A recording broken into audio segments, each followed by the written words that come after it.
Halo, ketemu lagi dengan saya Asfa Fuadi di Podcraft, podcastnya Inacraft. Kali ini kita ada di seri Podcraft Inacraft 2026 dengan tema Womanpreneur. Tapi tenang dulu, yang ada di sini bukan Womanpreneur. Ini termasuk udah menjadi tokoh ya, tokoh yang luar biasa. Kenapa luar biasa? Yuk kita tanya. Selamat datang Pak Fatah. Selamat datang, saya Fatah dari Temanggung, Ya. Produsen pewarna alami indigo dari tanaman strobilantes. Strobilantes kusia. Kusia. Nah, jadi sebenarnya Pak Fatah ini udah dikenal banget nih di Indonesia. Dia yang membirukan Indonesia menggunakan indigo. Strobilantes kusia ya, yang Strobilantes daunnya kusia. besar-besar. Di Inacraft kali ini tugasnya Pak Fatah ini adalah melakukan workshop atau menularkan virus-virus indigo. Supaya lebih banyak lagi yang tahu dan bisa menggunakan warna alam indigo ini. Tadi itu berarti udah selesai berarti workshopnya Pak? Sudah, jatahnya 1,5 jam, tapi karena pengunjungnya alhamdulillah banyak, jadi agak mulur, tapi mulur. enak, santai. Oke, nah kita semua pengen tahu nih Pak, apa aja sih tadi yang dilakukan di workshop? Kenapa kok harus orang dari Temanggung yang turun gunung langsung ke sini untuk ngisi workshop? Silakan Pak. Terima kasih.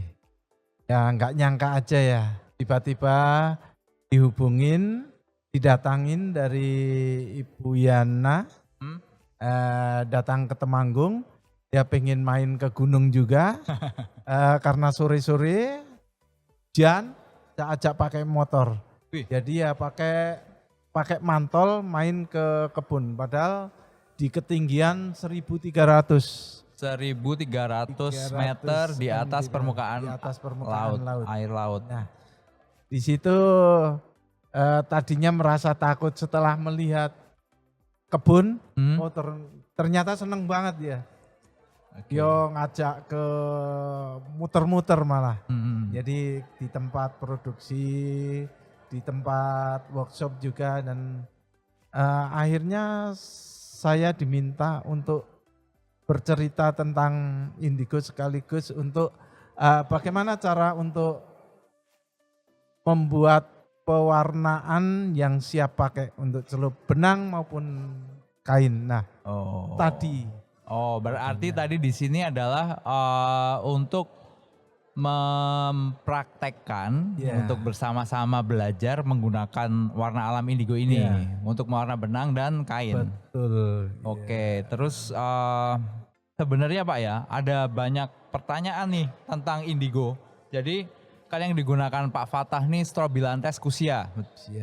Itu kemudian yang sebenarnya kan kalau yang kita sering dengar itu yang lebih populer tuh Indigo Vera Tinctoria. Mungkin bisa dijelaskan sedikit Pak, perbedaannya apa, terus kurang lebihnya apa sih?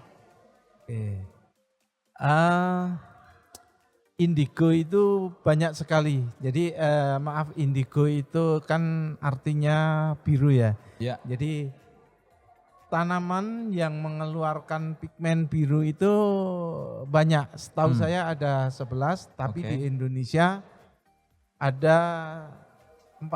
Jadi ada Indigo Vera Tinctoria, Indigo Vera arecta, Strobilantes kusia ini yang baru yang kami tanam dan termasuk kami sebarkan di Jawa. Terus yang asli Indonesia itu ada Marsdenia tinctoria. Nah, itu yang asli Indonesia. Terus ada satu lagi yang sering pertanyaan ini dilempar ke saya, kok nggak mengeluarkan biru, padahal saya sudah beli bibitnya. Ternyata bibit yang dibeli yang sering dijual belikan itu bibit Indigo Vera fructuosa. Jadi itu yang untuk pakan ternak. Karena saya pernah dengar Pak, Indigo Vera Tinctoria ini dibuat makan kambing waktu itu di Wirodeso di daerah Pekalongan sana. kambingnya mabuk. Ya. Tapi kok ya ternyata terjawab sekarang. Tapi kok kata teman-teman yang dulu di IPB, indigo vera ini buat pakan ternak. Ternyata terjawab sudah oleh tokoh satu ini. Jadi itu bedanya di daunnya agak besar. oke. Daunnya agak besar dan mengeluarkan pigmen sedikit, Mhm. tapi itu banyak proteinnya. Jadi Banyak itu protein. yang menyebabkan Oh, dibuat oke. pakan ternak. Oke. Nah, berarti tadi yang asli Indonesia adalah Marsdenia tinctoria. Tinctoria. Dan nama lain dari indigo ini kan tarum ya Pak ya? Ya. Apakah ini ada kaitannya dengan Tarumanegara atau Citarum gitu Pak? Di Sunda, di Hah? Jawa Barat, itu pernah saya ngobrol-ngobrol sama teman, kebetulan mereka mencari tanaman indigo ini Oke. yang daunnya dipakai buat motif batik, tapi setiap PNS atau yang ASN. memakai seragam itu ditanya itu daun apa? Enggak tahu. Ini indigo, Oh, indigo. tarum gitu, tarum Oke, ya, tarum iya. arai gitu. Iya. Tapi ditanya pohonnya seperti apa, tidak tahu. Nggak tahu. Ternyata itu udah lama punah, tapi sekarang lagi diangkat lagi. Oke. Berarti tapi benar ya, berarti dari zaman kerajaan Tarumanegara. Ya. Benar. Mungkin ya karena di situ ada kerajaan Tarumanegara dan kebetulan tanaman itu dulu banyak di sekitar Sungai Tarum. Citarum itu. Citarum. Oke. Sungai Citarum.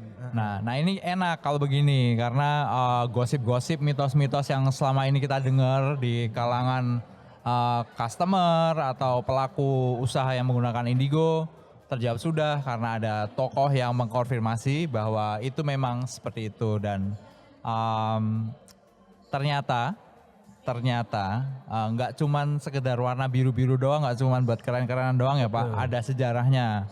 Belum lagi sejarah indigo yang saat apa sih? POC ya, kultur stem cell ya, sistem tanam paksa. Jadi nguliknya bisa lebih dalam lagi, bisa lebih keren lagi.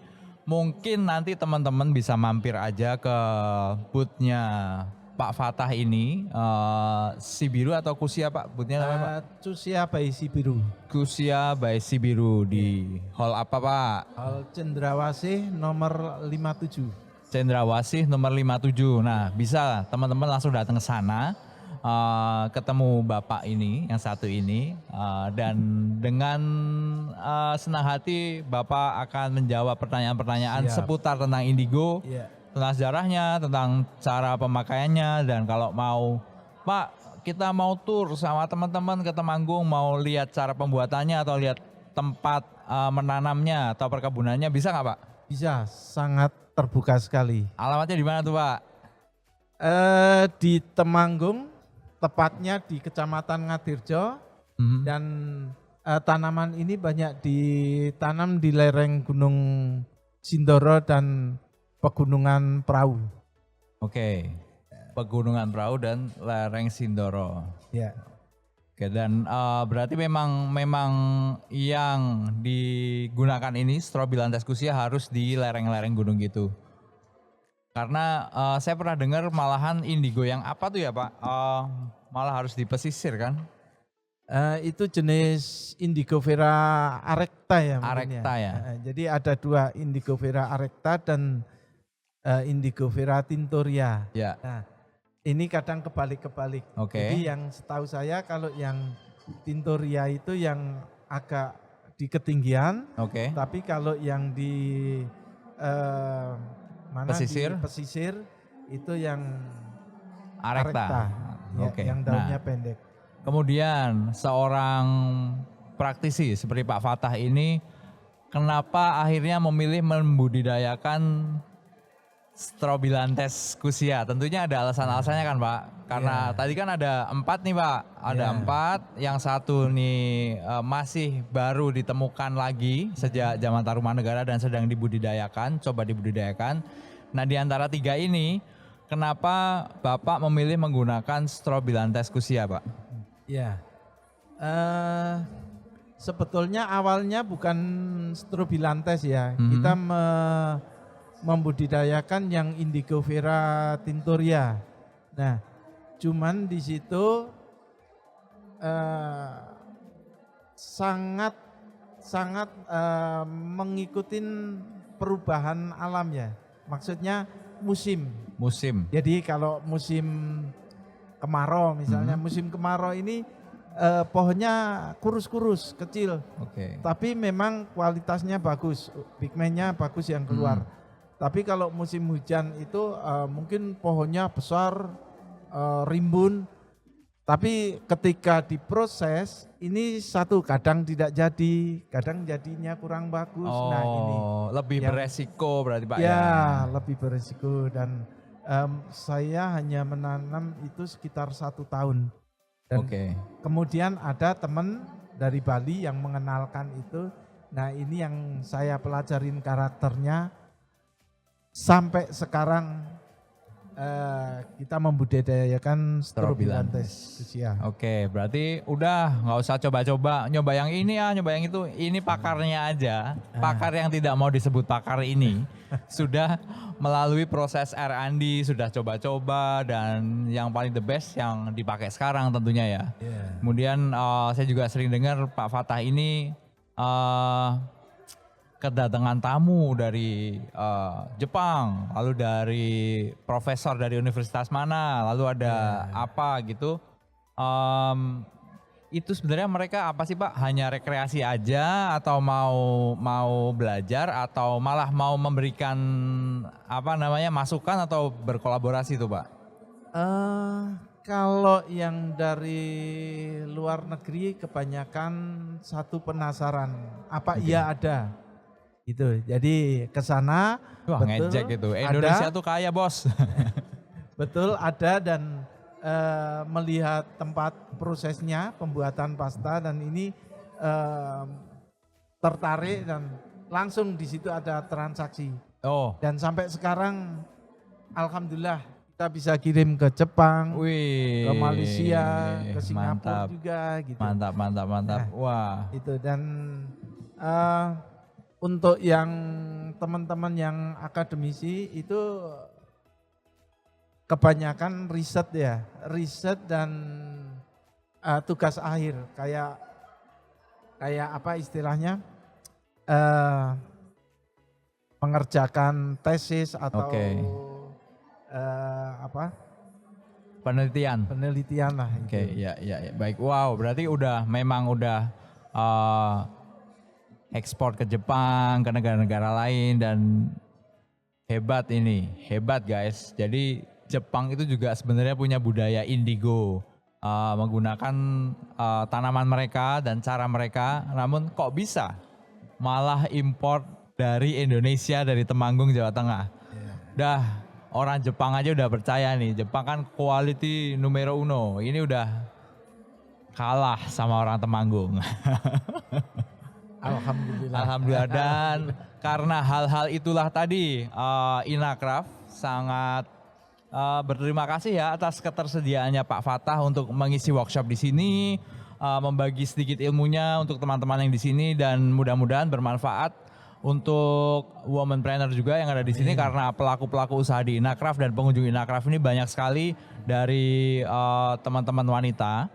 Dan kalau diperhatikan lagi, kalau teman-teman jalan-jalan ke Inacraft banyak sekali yang standnya itu temanya biru, terus ada batik biru, ada shibori biru. Nah, ini pelakunya guys. Ini misinya adalah membirukan Indonesia. Insya Allah. Insya Allah, amin. Oke, mungkin kita akan menuju akhir dan pertanyaan klasik Pak. Untuk Inacraft kali ini nih, pesan dan kesannya. Jadi dengan tema Womanpreneur ini, dengan Bapak mengisi workshop untuk pewarnaan indigo, adakah insight atau sudut pandang yang berbeda dari Inacraft sebelumnya? Ya, sangat beda sekali ya. Karena saya melihat dari yang tadi yang mengikuti workshop itu ternyata sangat antusias. Jadi saya lihat banyak sekali meleset dari perkiraan saya. Jadi perkiraan saya paling sekitar 25 lah mentok. Ternyata lumayan luar biasa. Sangat berkesan sekali. Dan terima kasih sudah diberi kesempatan oleh Asepi di Inakraf ini. Iya, sama-sama Pak. Dan di mana lagi ada event tentang kriya, tentang craft dari seluruh Indonesia yang ada workshopnya, yang bisa nyobain, yang bisa langsung ketemu dengan pelaku-pelakunya. Jika teman-teman ingin jalan-jalan ke seluruh Indonesia tapi nggak punya waktu, datang aja ke Inakraf. Baik, dari Inakraf 2026, Studio Podcraft, saya Asfa dan Fatah Ipung. Ya, undur diri. Terima kasih.